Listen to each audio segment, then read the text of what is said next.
이제는 검사가 아닙니다. 예. 제가 아직은 전직 검사로, 아직은 현직 검사로 말씀을 많이 드렸었는데요.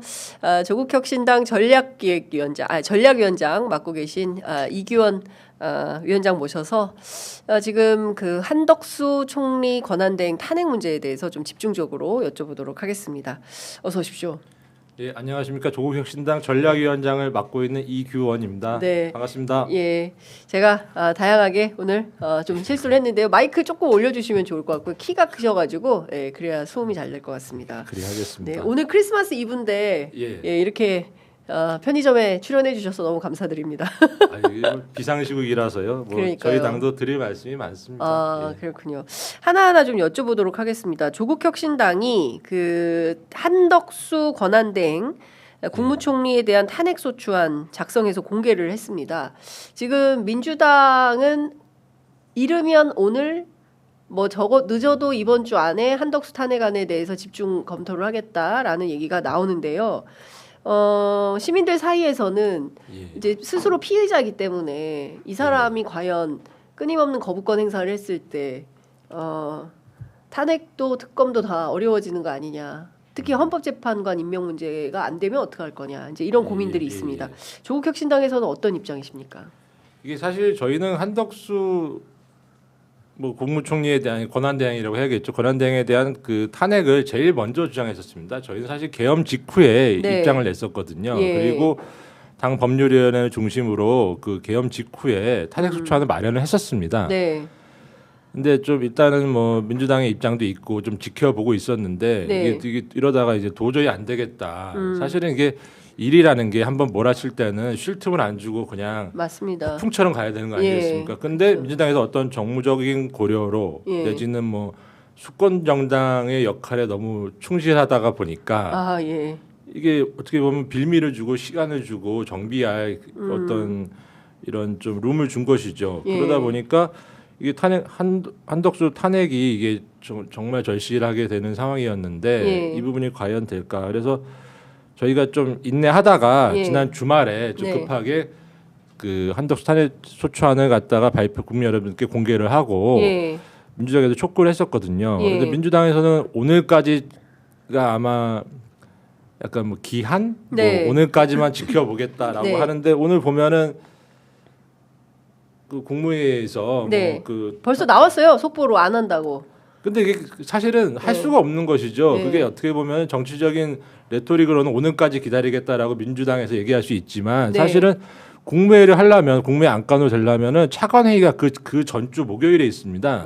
차관회의에서 통과가 돼야 그다음에 국무회의 올라가는 거 아니겠습니까? 지난주 목요일날 차관회의에서는 이거에 대해서 이런 방법 언급이 없었거든요. 그렇기 때문에 오늘까지 기다려야 된다는 게 도대체 무슨 의미인지 사실은 혁신당 입장에서는 잘 이해가 안 됐던 상황이었던 거죠.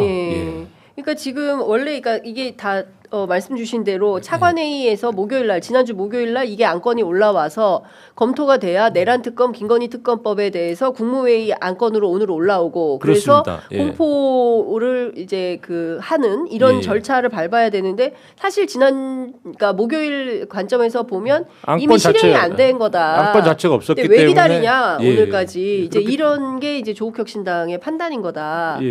그렇습니다. 근데 오늘 아침 김용민 의원에 따르면 이제 탄핵안 마련해놨다. 버튼만 누르면 된다. 이제 이런 얘기를 하고 있는데 당내에서 어떤 판단을 하고 있는지 지도 판단이 되게 중요할 것 같다라는 건데요. 일단 이런 겁니다. 그러니까 중요한 문제가 걸려 있어요. 그 내란 수괴에 해당하는 윤석열 씨가 지금 여전히 권좌에 있는 것이고 그렇습니다. 여기서 계속 앞서 말씀하신 대로 빌미와 시간과 룸을 만들면서 자기 변명을 끊임없이 하고 있잖아요. 내란이 아니라 소란이다. 잠시 병력을 동원했는데 누구 하나 다친 사람이 있냐 없지 않냐 이게 뭐가 그렇게 큰 문제냐 이런 식으로 계속 말을 바꾸고 있기 때문에 저는 이제 이거를 그냥 속전속결로 끝냈어야 됐다. 물 들어올 때 노를 저었어야 됐다. 그런데 벌써 시간이 12월 3일 하면은 21일이 지났고요. 거의 열흘을 갖다가 사실상 허비한 거죠. 그러니까 10일을 그냥 허비하고 이 시간 동안 뭐 했겠습니까? 용달차가 왔다 갔다 하고 있다는 거잖아요. 증거인멸 위해서. 증거인멸이 한다고 해서 그게 충분히 되는 건 아니기 때문에 오히려 이게 이런 서류가 어디 있었는지 몰랐는데 뭐 그 인멸한다고 이게 CCTV 잡혀가지고 확인이 될 수도 있고 네. 그렇기 때문에 그거 자체를 문제라기보다는 예. 그 여건으로 하여금 이게 반성하는 성찰의 시간을 준 것이 아니라 네. 오히려 그 최대한 버텨보자라고 하는 예. 그 작전을 짤 수 있는 시간을 준 거죠. 실제로 그거대로 지금 움직이고 있지 않습니까? 그렇습니다. 일말의 반성이 없습니다. 네. 그러니까 지금 박근혜 국정농단 때는 예. 새누리당이 부끄러워했어요. 그렇죠. 예, 부끄러워하고 미안해했습니다. 그리고 좀 창피했어요. 그런데 지금 이 사람들은 뻔뻔해요.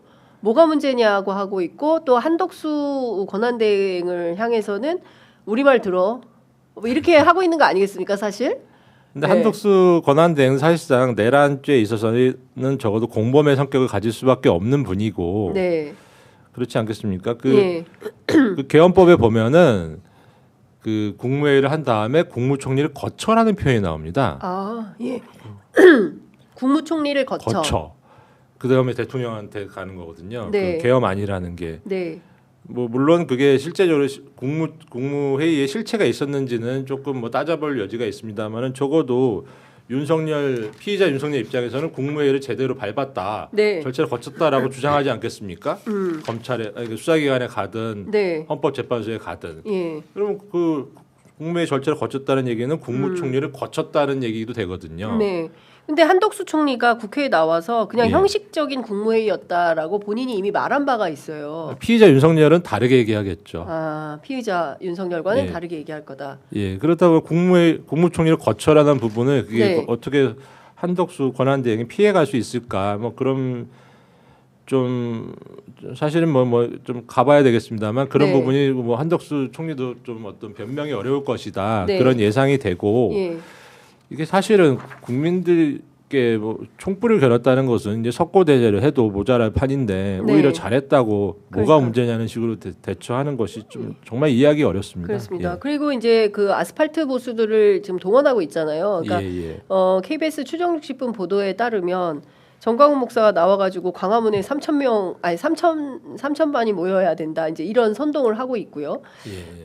그리고 얼마든지 반격의 기회가 있다. 그러니까 거대한 반격을 꿈꾸고 있다라는 것이고 예. 이런 상황이 계속되는데 이거를 이제 조기에 범죄라는 게 그렇지 않습니까? 이제 예. 검사해 보셔서 예. 조기에 진압을 해서 빨리 작당 모의를 못하도록 해야 되는데 계속 시간을 주고 여지를 주면서 상황을 만들어주고 있는 거 아닌가?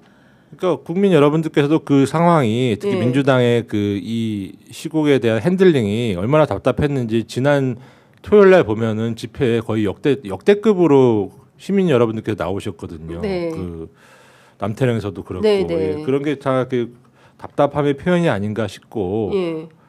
내지는 뭐 절박함이죠. 이거 이러다가 이 골든 타임 놓치면은 또 그렇죠. 다른 어떠한 불행한 일이 또 발생하는 것이 아닌가라는 예. 우려가 상당하다고 생각됩니다. 예. 그러니까 그 남태령에서도 민주당 의원님도 어제 그 말씀하시던데 그걸 가지고 또 경비 계엄을 할 수 있다. 혹여라도 거기서 만약에 교통이 막히고 또 국민들이 이제 불편을 야기했을 때 이것도 경비 계엄을 할 수 있는 거 아니냐. 그래서 이거를 빨리 서둘러서 해결하는 게 굉장히 중요했다라고 얘기를 하고 있는 거예요. 그러니까 그만큼 요소요소의 불안들이 잠재돼 있기 때문에 이게 지금 빠르고 정확하게 사태를 해결하는 것만이 1번 과제다. 지금은 윤석열 내란을 조기에 종결하는 것이 가장 중요하고 그 다음에 뭐 대선을 어떻게 하든 이거는 부차적인 문제 아닌가라는 생각이 좀 들어요. 그리고 민주당 입장에서도 뭐 이미 뭐 정권 잡은 것처럼 이렇게 부자 몸조심 하는데 집중하는 것처럼 보이기도 하는데 그것이 아닙니다. 그 당의 유력한 대권 주자는 예. 항상 뭐 문제 해결의 선명성이라든지 네. 기동성 그런 측면에서 국민 여러분들 높은 평가를 받았던 것이지 네.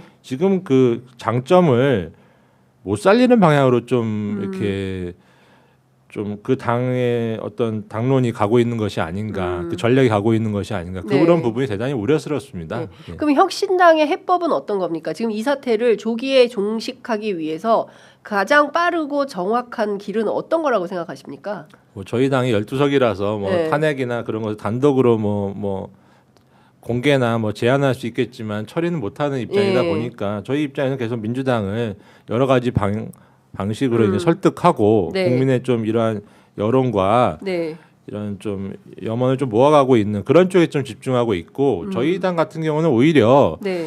검찰개혁 얘기를 다시 꺼내고 있습니다. 조금 저희가 지난 8월 28일이죠. 네. 최초로 저희가 검찰개혁 4법을 국민 여러분들께 공개해 드렸고 민주당의 좀 전향적 입장을 계속 촉구하고 있었는데 네. 이게 검찰개혁 4법이 법안 심사 1소위에 지금 장기간 계류돼 있습니다. 네. 근데 어떻게 보면은 지금 검찰이 뭐 만회하려고 열심히 수사하는 모양새를 취하고는 있지만 네. 크게 보면 뭐 검찰 공화국, 검찰 독재 정권 아니겠습니까? 네네. 거기에 어떤 책임이 없다고는 볼 수 없고 그렇기 때문에 국민 여론이 일단 좋고 네. 그리고 일단은 뭐 권한대행 한덕수 권한대행께서 예. 그분이 뭐 어쨌든 지금 김건희 특검법 같은 거는 열심히 막으려고 노력하고 있는 것으로 보여지는데 아, 그래요. 그렇지만은 어쨌든 간에 검찰개혁 4법까지 거부권을 행사한다는 것은 어떻게 범위를 그 권한 대행의 범위를 넘어서는 거 아니겠습니까? 그리고 이게 탄핵이 실제 의결이 그 헌법재판소에서 그 인용이 될 경우에는 바로 네. 대선 국면으로 넘어가기 때문에 네. 검찰개혁 4법 논의가 쉽지 않거든요. 네. 그리고 뭐 정권이 혹시 바뀐 진보 세력 진영으로 정권이 바뀐다고 하더라도 검찰개혁 4법이 그때는 우선 의제가 되기는 쉽지 않기 때문에 민생이 우선이겠죠. 그렇기 때문에 현재 그 탄핵 소추가 가결이 되고 네. 탄핵 심판이 진행 중인 요 때가 저희는 그 골든 타임으로 보고 있습니다. 네. 이때가 아니면 언제 하냐? 검찰 개혁을. 예, 예. 그렇죠. 지금 예. 검찰이 지금 국민들한테 그나마 또 이제 또 뒤늦게 만회해 예. 보려고 좀 예. 예쁘게 보이려고 예. 대단히 노력하고 있지 않습니까? 예. 수사에 있어서는 예. 또 속으면 안 된다는 것이죠. 속으면 안 된다. 근데 그럼 언제 하느냐? 예. 지금 이게 탄핵 심판이 진행 중인 지금밖에 없다. 네. 그 조국 전 대표님께서도 그 들어가시기 전에 같은 예. 취지의 말씀을 여러 번 하셨고 예. 저희도 그 저희 당에서도 뭐 거의 이견이 없는 상황입니다. 네. 다만 민주당이 아직까지는 워낙 소극적이기 때문에 그 부분에 검찰 대해서 개혁이요? 좀 약간 좀 이해가 안 되는 측면인데 민주당 적극적으로 검찰 개혁 하겠다는 입장 아닙니까? 아니 근데 말은 그런데 예. 그 법안이 민주당의 발이 어떻게 움직이고 있는가를 봐야죠. 발. 예. 예. 민주당에서도 뭐 검찰 개혁은 거기는 3법인데요. 네. 수사 절차법 제정안이 없으니 3법인데 네. 3법은 뭐 진작에 뭐 거의 마련해 둔 것으로 알고 있는데 아직 의총의 추인도 안 받은 상태입니다. 네. 왜 그런지 잘 이해가 가지 않는데 그렇군요. 그것이 또 어떻게 보면은 조금 너무 일찍 수권 정당으로서의 역할에 너무 또 주목하고 있는 것이 아닌가 좀 그런 생각도 듭니다.